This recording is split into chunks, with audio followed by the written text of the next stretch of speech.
right, welcome to another edition of comments review on some of these videos that I did that came out last Friday. Was that June? So today's the 18th, June 12th, and then it came out Monday, June 15th. So Lego vlog number 35.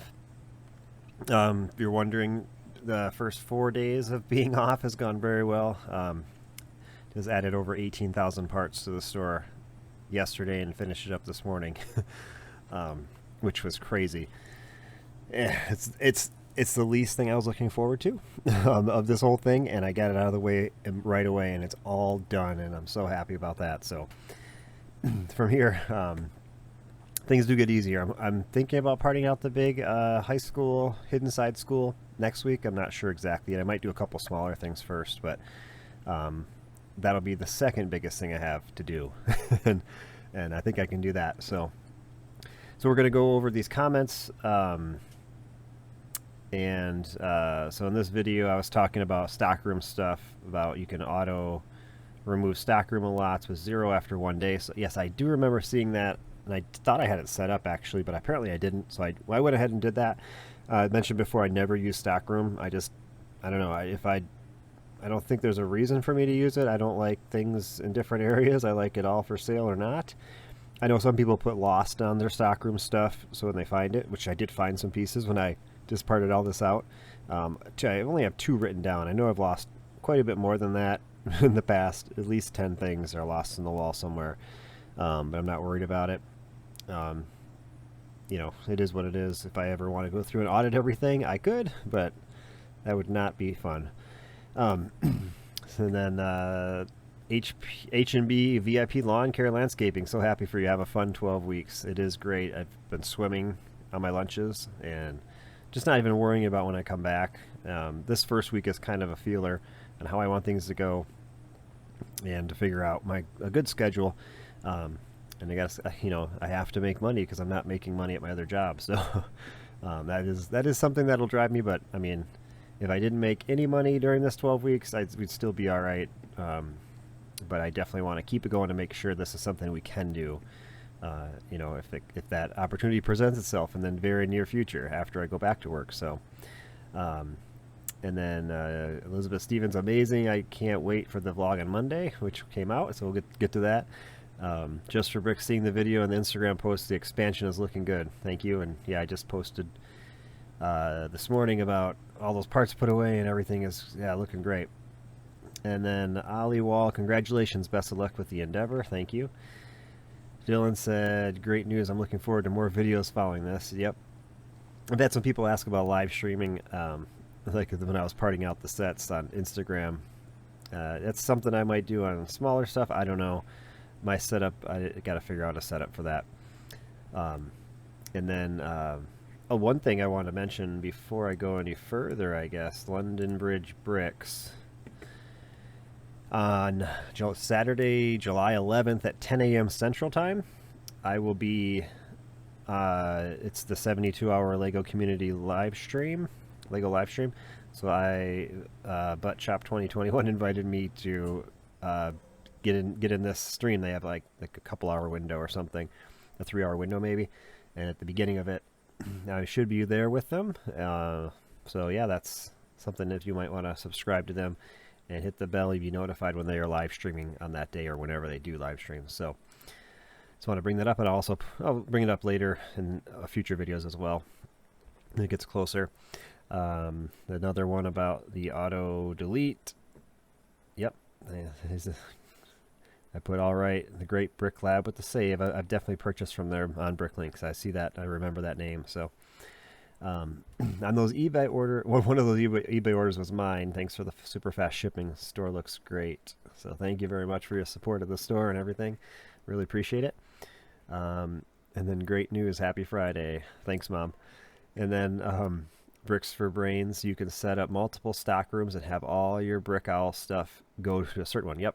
So I know that there's multiple ones. Again, I try to keep things as simple as possible. That's just my theory with everything. I don't like, I was thinking I should really use brick stock when I was parting out these sets, because adding all those numbers and all those lots, and then something could happen on Bricklink where it just freezes.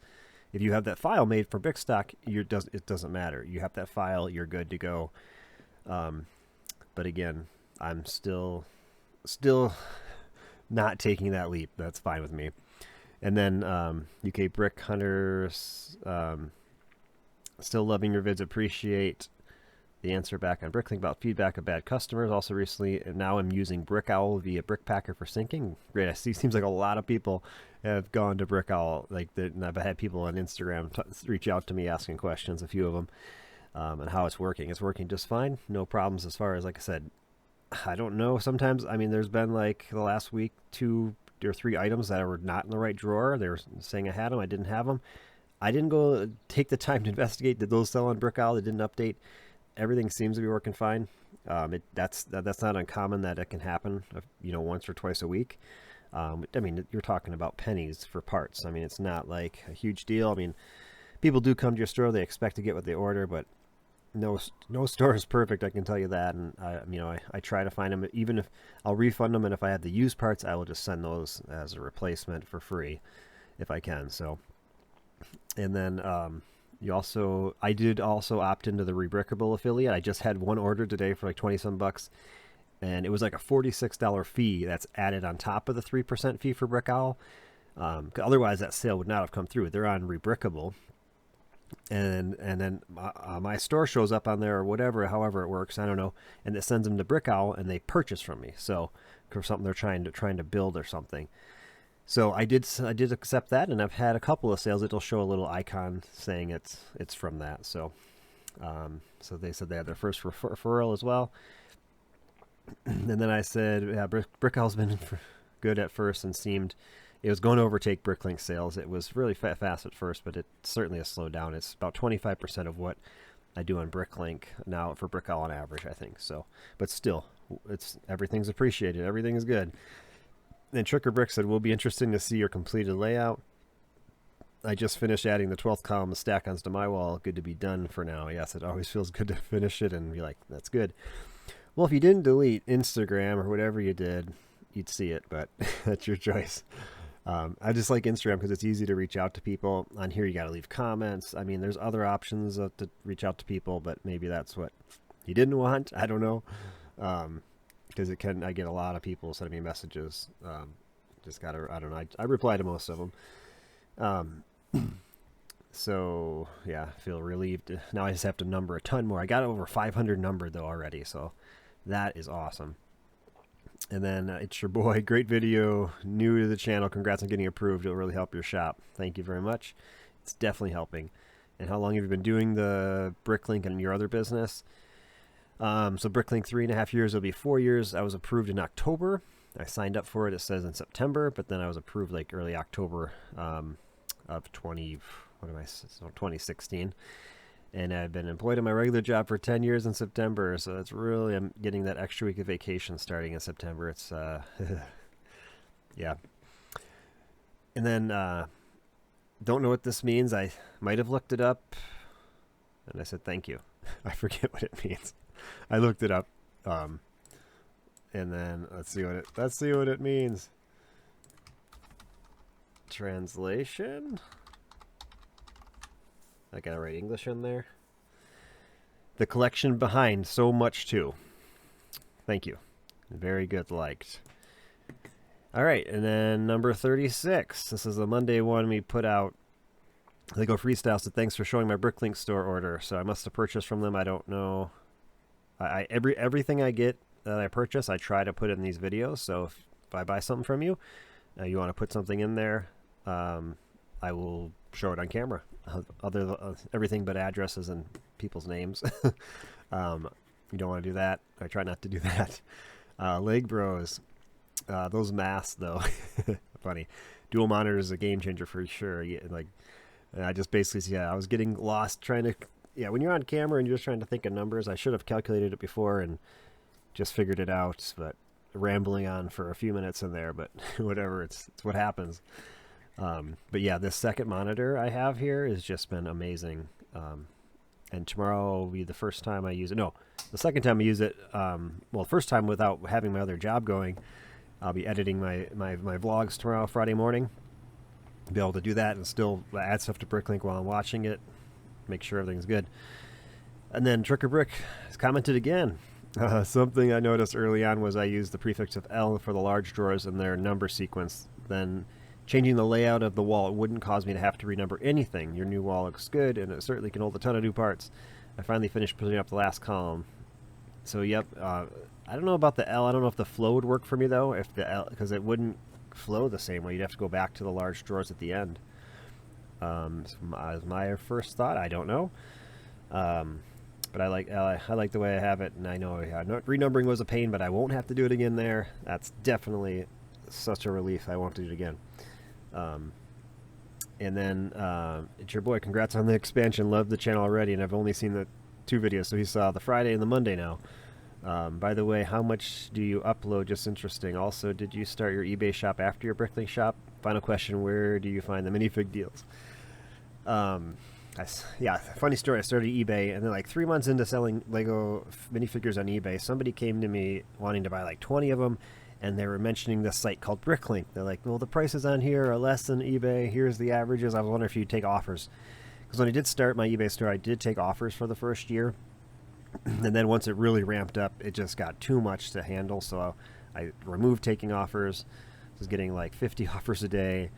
And it's just like you always got, like, feel like you got to respond to them or figure it out, you know. So now I did remove that for the last 2.5 years or so, and so either way, I was like, oh, what's Bricklink?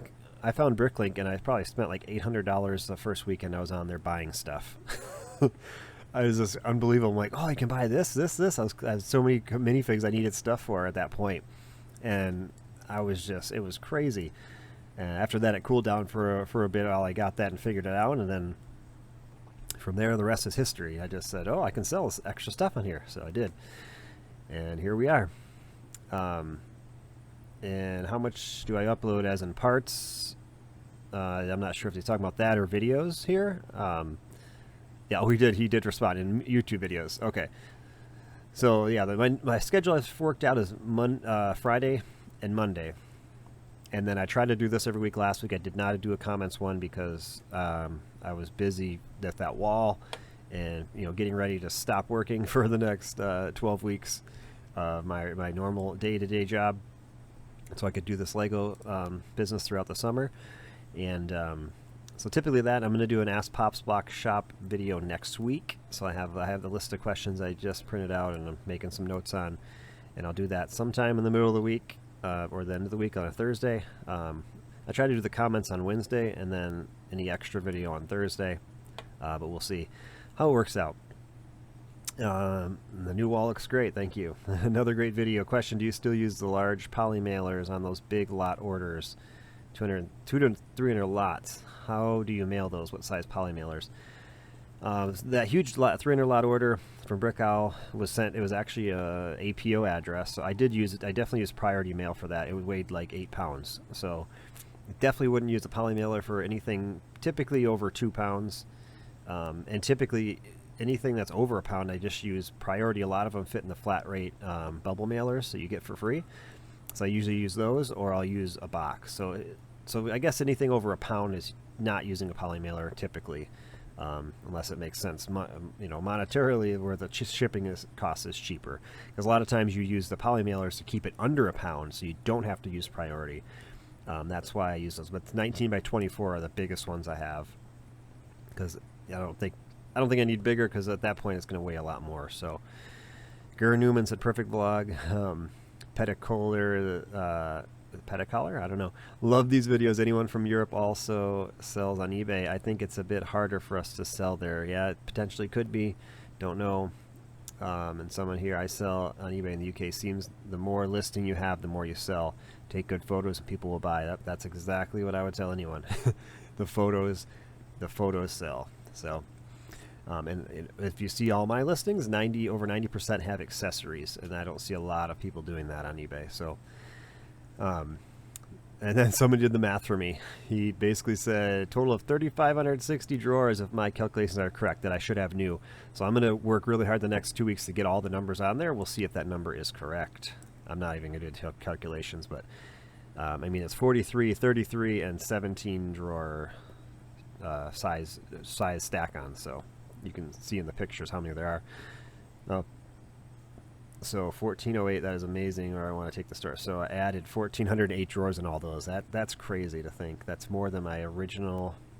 Well, my original wall was 1700, but then I turned them in some into used drawers, so it ended up being 1342 new ones that I have on the original part of the wall, and then 1408 is crazy. And then a few more questions. What is your average price per minifig you sell on eBay? I did an estimate last year, a 3-month average. It was over $7. So, yeah, sometimes they're more, sometimes they're less. I spelled average wrong. And it's just one of those things that depends on the rarity of the minifig, I guess. I used to not sell too many lower price things on there. I try to stick away from, because of the listing fees. After 1,000, you got to pay for them. But now I just throw everything up. Right now, eBay's offering unlimited listings through July, I think. So it's been since April, I think. So I've been not really trying to do a lot. I've been really busy with Bricklink, but do what I can. And then interested to hear your perspective on price. Did I reply to this? Oh, I was typing up before this. And minifig prices. You seem to have a good sense for when something is cheap or not, but with some things being rare, how much do you think a few sellers can control the price by buying everything cheap and holding a majority of the available figs? That's kind of, I don't know how to answer that question, honestly. I did it the best I could. I mean, if somebody's going to invest in a minifig, try to buy it cheap, good luck. I mean, they could, if they're trying to buy something they think is going to be great in the future, and it may not be, they could lose money. If they're trying to buy a ton of things and it just becomes a dud. But I don't know if really very many minifigs, especially licensed ones, that are not worth a lot more than you can buy them from initially. I mean, there are some, obviously, but the majority are not. They're better than when you buy them. You can make money on them. But yeah, if you see rare parts for sale, I don't try to buy those up. I have a couple specific ones that I see if it's a good price, I might buy them, that I keep on my wanted list for all the time. But that's just a strategy. It'd probably be a very slow return. If you have like 50 of the same minifigs that are very expensive, you're probably not going to be selling them like back to back to back as you put them up, or have 50 for sale. It might take a year or two to sell that many if it's that price you're trying to get. That it's very high. So, I mean, some of these rare minifigs, like the Overlord from Ninjago, people want ridiculous amounts for like over $100, and it seems like sometimes they sell for that. I just sell it for like $30-40 because I know it will sell for that and not sit there for 6-7 months. But yeah, you can put whatever price you want, and you probably will get it sold eventually if you're the only one that has it, because some of those are very rare that they don't go for sale all the time, or when they do, they get sold. And then Girl says, I was told there'd be no math. Yeah, what is that from? I know that's from something, but I can't think of it. He said, those are some crazy moves you're doing. 4,500 parts and 300 lots. Ooh, that was a big order. My biggest orders to date were 375 with 62 lots and 385 with 32 lots. And nowhere as big as you are, but those orders were a pain. Have a great day. Keep them coming. Yeah, I know. When I first started, even with the wall, even without a cart, it seemed like those orders, I'd see a 90-some part order come in like, oh, man, this is going to take forever. Now I see it, and I'm like, 15 minutes, I'll knock that out. So you get to a point where you figure it out, what works best for you and how to do it, and I've definitely got to that point. I love having the smaller space, just keep it enclosed in the same area. I try to, because if you just start getting a big space with stuff all over the room, it just takes a lot longer. I didn't want to move my shelf with my shoe boxes so far away. That was the one thing I was hoping not to do, but it's all right. It is where it is, and I think that it's working fine so far. So, and yeah, when I put it here, I need to add more minifig parts to drive 20 lot $35 orders. Yeah, 'cause some of those minifig part sales are like $30, $40, $50. They take me 5 minutes. I'm like, that was awesome. I have so many minifig parts I need to list. It's just, when you buy new Lego sets, that's the easiest and most efficient way to add pieces to your store. That's just the facts. It's just time management. I mean, I could maybe add 60 minifig parts in an hour. I don't know, probably less than that, 50. I mean, you're talking about 1 a minute, maybe. Unless you're parting out full figs, you can get 4 to 5 pieces every part out, which takes, about a minute or less. So, so yeah, that's it. Yeah, like I said, I will be on the live stream at this time. I don't have any plans of doing my own live stream at this point. I'm still trying to get into everything, get into a rhythm of doing this. So, yeah, we'll see you in the next vlog.